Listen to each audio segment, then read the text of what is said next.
जल्दी मेरी चाय बना। तू इस घर में सिर्फ काम करने के लिए है। तू कहाँ से आ गया मांगने? तुझे मैं कुछ नहीं दूंगी। ये मनहूस लड़की ले जा, भीख मैं इसी को दे देती हूँ। अब तुम अकेली नहीं हो। आज से तुम्हारी जिंदगी बदलने वाली है। शहर की भीड़भाड़ से बहुत दूर एक छोटी सी बस्ती थी, जहां पुरानी ईंटों से बने मकान एक दूसरे से सटकर खड़े थे। इसी बस्ती की एक पतली सी गली के आखिरी छोर पर राशिद का घर था। राशिद बस्ती के नुक्कड़ पर किराने की एक छोटी सी दुकान चलाता था। उसी घर के एक बहुत ही अंधेरे और सीलन भरे कोने में जोया नाम की एक लड़की रहती थी। जोया की उम्र यही कोई 18 या 19 साल रही होगी, लेकिन उसके चेहरे पर जो उदासी और थकान थी, वो उसे उसकी उम्र से कहीं बड़ा दिखाती थी। जब जोया बहुत छोटी थी, तभी एक तेज बारिश वाली रात में उसके माता पिता की गाड़ी का भयंकर एक्सीडेंट हो गया था। उस हादसे में जोया ने अपने माता पिता दोनों को खो दिया। रातों रात वह अकेली हो गई। उसके पास ना कोई अपना घर बचा था, ना कोई बैंक बैलेंस और ना ही कोई ऐसा इंसान जिसे वह अपना कह सके। मजबूरी में उसे अपने सगे चाचा राशिद के घर आसरा लेना पड़ा। शुरुआत में जोया को लगा था कि शायद यहाँ उसे माँ बाप जैसा प्यार तो नहीं, लेकिन कम से कम एक परिवार की छत जरूर मिल जाएगी। पर असलियत उसके सपनों से बिल्कुल उलट ही थी। चाचा राशिद इंसान तो बुरे नहीं थे, लेकिन उनकी सबसे बड़ी कमजोरी उनकी बीवी शाहीन थी। शाहीन एक बेहद तेज तर्रार, लालची और कठोर दिल वाली औरत थी। घर में शाहीन की ही बात चलती थी और राशिद उसके सामने एक लफ्ज भी बोलने की हिम्मत नहीं जुटा पाते थे। उस घर में शाहीन और राशिद की अपनी एक सगी बेटी भी थी, जिसका नाम महिरा था। महिरा उम्र में बिल्कुल जोया के ही बराबर थी, लेकिन एक ही छत के नीचे रहते हुए दोनों लड़कियों की जिंदगियों में बहुत फर्क था। महिरा उस घर की लाडली और घमंडी बेटी थी, जबकि जोया की हैसियत उस घर में एक बिना पगार वाली नौकरानी से ज्यादा कुछ नहीं थी। शाहीन ने जोया के उस घर में कदम रखते ही उसे यह एहसास दिला दिया था कि वह उन लोगों पर सिर्फ एक बोझ है, जिसे वे मुफ्त में पाल रहे हैं। जोया की सुबह और रात का कोई हिसाब नहीं था। रोज सुबह सूरज निकलने से बहुत पहले, जब पूरी बस्ती गहरी नींद में सो रही होती थी, तब शाहीन की तेज और चुभती हुई आवाज पूरे घर की दीवारों को चीरती हुई गूंज उठती थी। अरे ओ महारानी, क्या दिन भर सोती रहेगी? उठ जा। घर का सारा झाड़ू पोछा और बर्तन क्या मैं अपने हाथों से करूंगी? मुफ्त की रोटियां तोड़ने आ जाती हैं, मुंह उठाकर। जोया अपनी फटी और पुरानी सी चादर को हटाकर हड़बड़ाकर उठ जाती। कड़ाके की सर्दी हो, जिसमें हाथ पैर सुन्न पड़ जाते हों, या फिर झुलसाने वाली गर्मी, जोया की सुबह उसी डांट और ताने के साथ शुरू होती थी। वो चुपचाप उठती, अपनी पुरानी सी चुनरी को सिर पर ठीक से रखती और बिना मुंह धोए काम में लग जाती। पूरे घर के बड़े से आंगन में झाड़ू लगाना, कमरों में पोछा करना, रात के जमे हुए झूठे बर्तनों को ठंडे पानी से मांजना, बस्ती के बाहर लगे सरकारी नल से भारी बाल्टियों में पानी भरकर लाना और फिर चूल्हा जलाकर सबके लिए नाश्ता बनाना। इस बीच उसे एक पल के लिए भी कमर सीधी करने की फुर्सत नहीं मिलती थी। दूसरी तरफ महिरा आराम से सुबह के 10 बजे तक अपने नर्म बिस्तर पर पड़ी रहती। सोकर उठने के बाद उसका आधा दिन शीशे के सामने खड़े होकर अलग अलग तरह के कपड़े आजमाने और अपने बालों को संवारने में निकल जाता। वो अपनी माँ शाहीन से भी 2 कदम आगे थी। वो जोया पर हुक्म चलाती थी। ओ जोया, मेरी लाल वाली कुर्ती कहाँ है? तूने उसे प्रेस क्यों नहीं किया अभी तक? मेरे जूते गंदे पड़े हैं, उन्हें साफ करके ला और मेरे लिए जल्दी से एक कप कड़क चाय बनाकर ला। महिरा पलंग पर बैठे बैठे चिल्लाती। जोया हर बात का जवाब सिर्फ एक धीमी सी आवाज में जी कहकर देती। वो चुपचाप दौड़ दौड़ कर महिरा के सारे काम कर देती। ना उसके चेहरे पर कोई शिकन होती, ना कोई शिकायत और ना ही होठों पर कोई उल्टा जवाब। शाहीन दूर चारपाई पर बैठी हुई लगातार जोया को घूरती रहती और बीच बीच में ताने मारती रहती। काम जरा फुर्ती से कर, हाथ ऐसे चल रहे हैं जैसे किसी नवाब की बेटी हो। अगर दाल में नमक कम हुआ या कोई बर्तन गंदा छूटा, तो याद रखना आज रात को तुझे एक निवाला भी नहीं दूंगी। ये धमकियां सुनकर जोया के हाथ और तेजी से चलने लगते। भूख और दिन रात की हाड़ तोड़ मेहनत से उसका शरीर अंदर से बिल्कुल कमजोर हो चुका था, लेकिन शाहीन का खौफ उसे रुकने नहीं देता था। दिन भर की इस चक्की में पिसने के बाद जब शाम ढलती और चाचा राशिद अपनी दुकान से लौटते, तो जोया को मैले कपड़ों में भारी काम करते देख उनकी आंखों में एक पल के लिए तरस जरूर आता। वो कई बार चाहते थे कि जोया के सिर पर हाथ फेरें या शाहीन को टोकें, लेकिन जैसे ही वो कुछ बोलने के लिए मुंह खोलते, शाहीन की एक जहरीली नजर उन्हें खामोश कर देती। शाहीन तुरंत शुरू हो जाती, आ गए आप, जरा अपनी इस भतीजी के कारनामे भी देख लीजिए। दिन भर काम चोरी करती है, बस पड़े पड़े खाना जानती है। मेरी तो कमर टूट गई इस घर को संभालते संभालते। राशिद अपनी नजरें झुका लेते और बिना कुछ कहे चुपचाप अपने कमरे में चले जाते। वो अपनी बीवी के सामने पूरी तरह बेबस और लाचार थे। रात के अंधेरे में जब घर के बाकी लोग अपने अपने कमरों में मीठी नींद सो रहे होते थे, तब जोया सीढ़ियों के नीचे बनी एक छोटी सी घुटन भरी कोठरी में फर्श पर लेटती थी। उसका पेट अक्सर आधा खाली होता था। वो अपनी फटी हुई चादर को कसकर पकड़ लेती और अंधेरे में उसकी आंखों से आंसू बहने लगते। वो बस यही सोचती कि आखिर उसकी जिंदगी में इतने दुख क्यों हैं? क्या उसे कभी इस जुल्म से छुटकारा मिलेगा? वक्त अपनी रफ्तार से गुजर रहा था। दिसंबर का महीना था और ठंड इतनी तेज थी कि हड्डियों को कंपा दे। एक शाम मौसम अचानक बहुत खराब हो गया। तेज आंधी चलने लगी और उसके साथ ही मूसलाधार बारिश शुरू हो गई। आसमान में जोरदार बिजली कड़क रही थी, जिसकी आवाज से पूरा घर कांप रहा था। जोया खुले आंगन के एक कोने में बैठी ठंडे बर्फ जैसे पानी से घर वालों के ढेर सारे कपड़े धो रही थी। उसके हाथ पूरी तरह सुन्न पड़ चुके थे, उंगलियों से खून झलझलाने लगा था, लेकिन काम रोकना उसके लिए मुमकिन नहीं था। तभी घर के दरवाजे पर किसी ने जोर जोर से दस्तक दी। खट खट खट। शाहीन अंदर कमरे में हीटर के सामने आराम से बैठी मूंगफली खा रही थी। उसने वहीं से तेज आवाज लगाई, जोया, जाकर देख कौन आ गया है इस ठंडे मौसम में, कोई चैन से बैठने भी नहीं देता। जोया ने अपने गीले और कांपते हाथों से अपनी चुनरी संभाली और दौड़कर दरवाजा खोला। सामने एक बहुत ही अजीब सा दिखने वाला आदमी खड़ा था। उसने बेहद फटे पुराने और मैले कपड़े पहने हुए थे। वह किसी आवारा भिखारी या बंजारे जैसा लग रहा था। उस आदमी ने बहुत ही धीमी, गहरी और भारी आवाज में कहा, मैं बहुत दूर से चलकर आया हूं, कई दिनों से कुछ खाया नहीं है। इस खराब और तूफानी मौसम में मुझे कुछ खाने को दे दो। आवाज सुनकर शाहीन झल्लाती हुई बाहर आंगन में आ गई। उस भिखारी को देखते ही उसको गुस्सा आ गया। वह जोर से चिल्लाई, यहां कोई मुफ्त का लंगर नहीं बंट रहा है, भाग यहां से, हमारा खुद का गुजारा मुश्किल से हो रहा है। और चले आते हैं मुंह उठाकर मांगने। भिखारी ने फिर भी बहुत ही शांत लहजे में कहा, मौसम बहुत ज्यादा खराब है, मुझे बस थोड़ी सी जगह दे दो और कोई रूखी सूखी रोटी हो तो दे दो। यह सुनते ही शाहीन गुस्से से पागल हो गई। वह चिढ़कर बोली, मेरे पास देने को एक दाना भी नहीं है, और अगर तुम्हें लोगों को पालने का इतना ही शौक चढ़ा है तो इस मनहूस लड़की को अपने साथ ले जाओ। शाहीन ने जोया की तरफ इशारा करते हुए कहा, यह भी मेरे गले की हड्डी बनी हुई है, मेरे घर का राशन मुफ्त में खाती है, ले जाओ इसे अपने साथ। जोया यह सुनकर पूरी तरह सन्न रह गई। उसकी रूह कांप गई। वह रोते हुए शाहीन के पैरों में गिर पड़ी। चाची, ये आप क्या कह रही हैं? मेरे साथ ऐसा मत कीजिए, बाहर बहुत तेज बारिश है, मैं कहां जाऊंगी? मैं दिन रात आपका काम करूंगी, आपको कभी कोई शिकायत का मौका नहीं दूंगी, बस मुझे इस घर से मत निकालिए। लेकिन शाहीन के सीने में दिल की जगह पत्थर था। महिरा भी अपने कमरे से बाहर आ गई थी और पीछे खड़ी होकर इस पूरे तमाशे को देखकर मुस्कुरा रही थी, जैसे उसे कोई बहुत अच्छी फिल्म देखने को मिल रही हो। शाहीन ने जोया को बालों से पकड़ा, उसे जोर से धक्का दिया और उस अजनबी भिखारी की तरफ बाहर सड़क पर धकेल दिया। इससे पहले कि जोया कुछ समझ पाती, शाहीन ने दरवाजा जोर से उसके मुंह पर बंद कर दिया। अंदर से भारी लोहे की कुंडी लगने की तेज आवाज आई। उस एक आवाज ने जोया की बची खुची सारी उम्मीदें हमेशा के लिए तोड़ दी। जोया अब उस भयानक बारिश में अंधेरी सड़क पर घर के दरवाजे के बाहर खड़ी फूट फूट कर रो रही थी। उसका पूरा शरीर भीग चुका था और ठंड से कांप रहा था। उसे लगा जैसे उसकी जिंदगी यहीं इसी पल खत्म हो गई है। उस अजनबी भिखारी ने चुपचाप अपनी मैली और फटी हुई शॉल उतारी और जोया के भीगे हुए कंधों पर रख दी। उसकी आवाज में अब वो लाचारी नहीं थी, बल्कि एक अजीब सी नरमी और गहरा ठहराव था। घबराओ मत लड़की, तुम मेरे साथ चलो, मैं तुम्हें एक बहुत ही महफूज और अच्छी जगह छोड़ दूंगा, जहां कोई तुम पर हुक्म नहीं चलाएगा। जोया के पास और कोई रास्ता नहीं था। वह खामोशी से अपने आंसू पोंछती हुई उसके पीछे पीछे चलने लगी। दोनों उस बस्ती की कीचड़ भरी गलियों से बाहर निकले और हाईवे पर जाकर एक बस में बैठ गए। रास्ता बहुत लंबा था।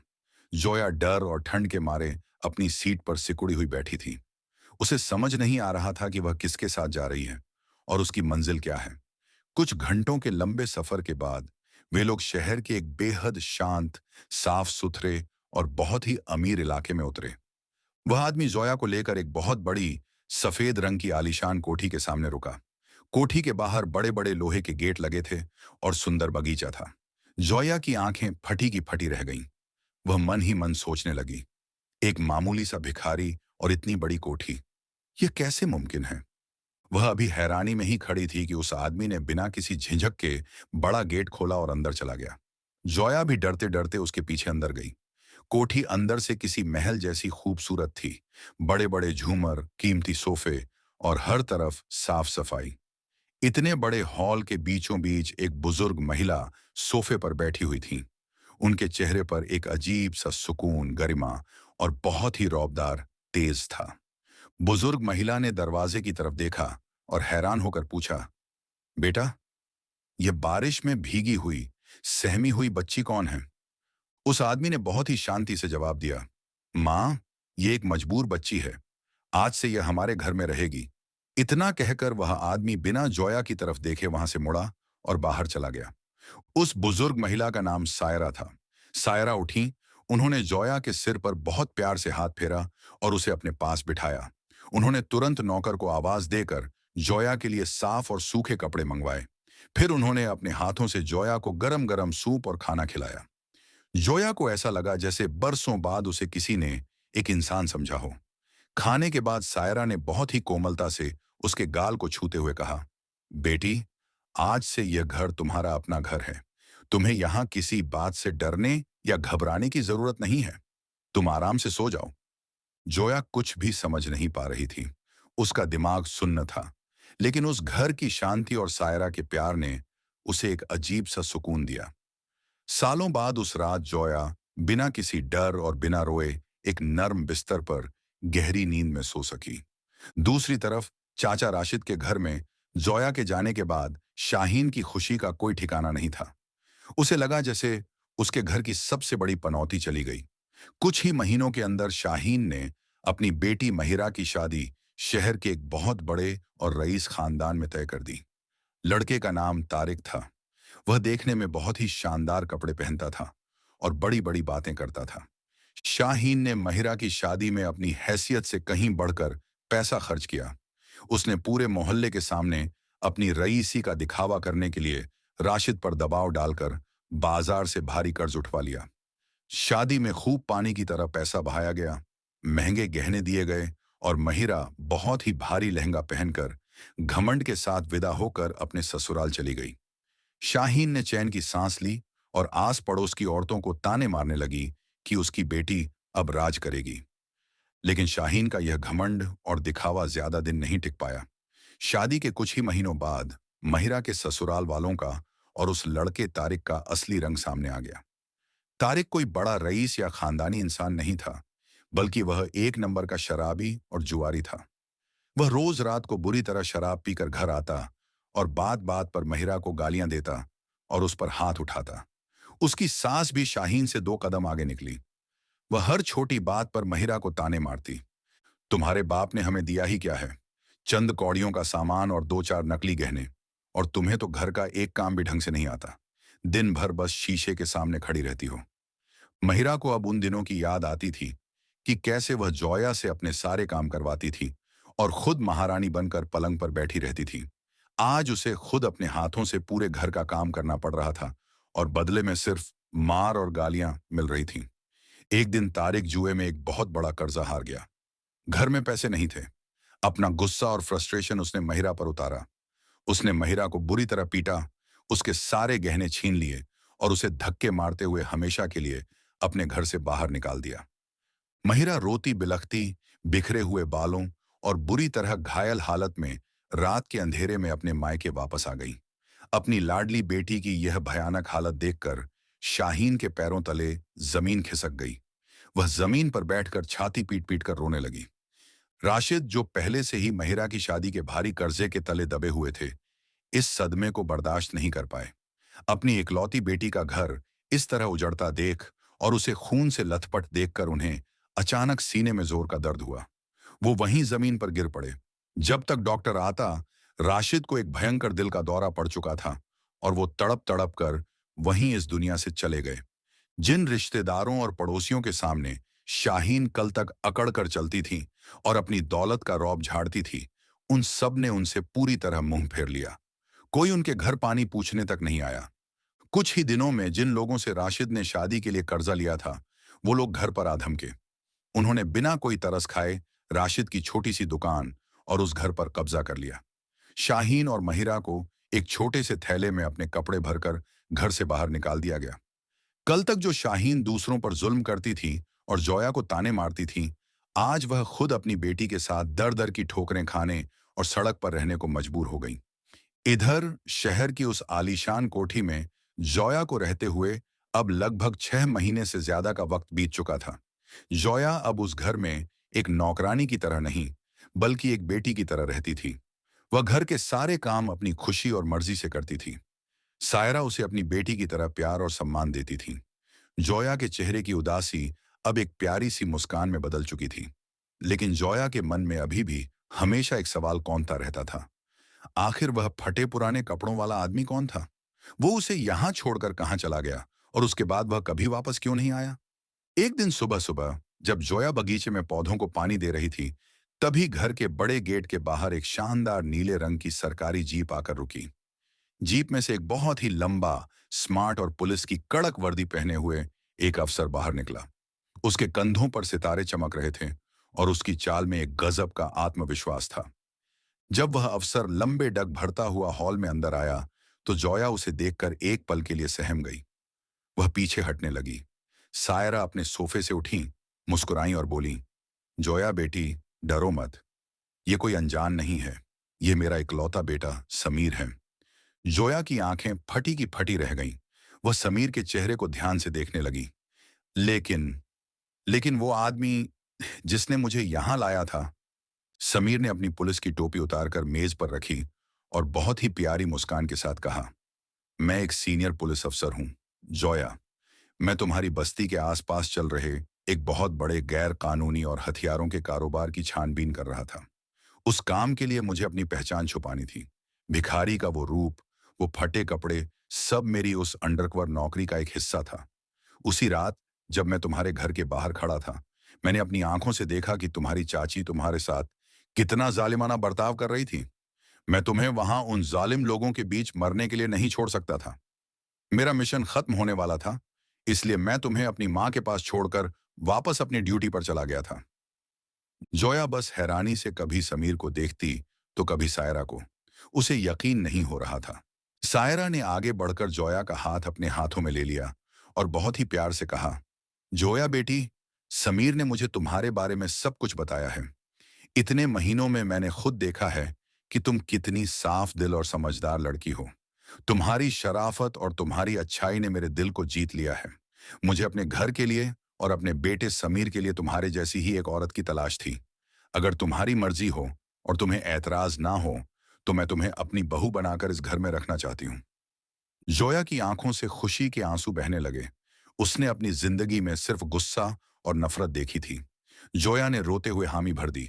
बहुत ही सादगी लेकिन पूरे सम्मान और रस्मों रिवाज के साथ जोया और समीर की शादी हो गई। शादी को अब 3 साल से ज्यादा का वक्त बीत चुका था। जोया अब एक बड़े पुलिस अफसर की बीवी थी। वह अक्सर गरीबों की मदद के लिए काम किया करती थी। एक दिन दोपहर के वक्त जोया और समीर शहर के एक बड़े सरकारी अस्पताल की तरफ से अपनी गाड़ी में गुजर रहे थे, जहां वे अक्सर गरीबों के लिए दवाइयां और खाना बांटने जाते थे। जोया ने समीर से गाड़ी रुकवाने को कहा, क्योंकि उसे पास ही एक बेकरी से कुछ बिस्कुट के पैकेट लेने थे। समीर ने गाड़ी सड़क के किनारे खड़ी कर दी। जैसे ही जोया गाड़ी से बाहर निकली, उसकी नजर अस्पताल के बाहर फुटपाथ के किनारे बैठी 2 औरतों पर पड़ी। उनके कपड़े इतने मैले कुचैले और फटे हुए थे कि उन्हें पहचानना मुश्किल था। उनके चेहरे तेज धूप और लगातार भूखे रहने की वजह से पूरी तरह झुलस चुके थे।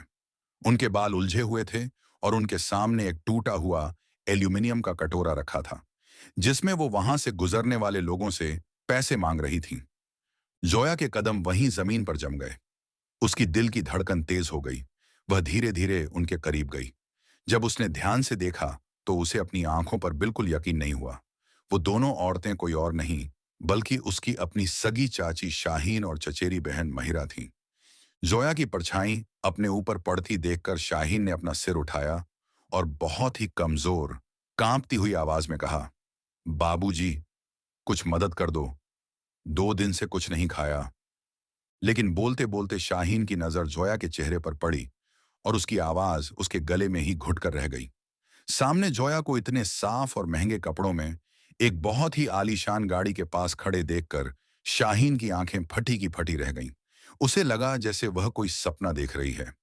महिरा ने भी जब ऊपर देखा तो जोया को पहचानते ही वह शर्म से जमीन में गड़ने लगी।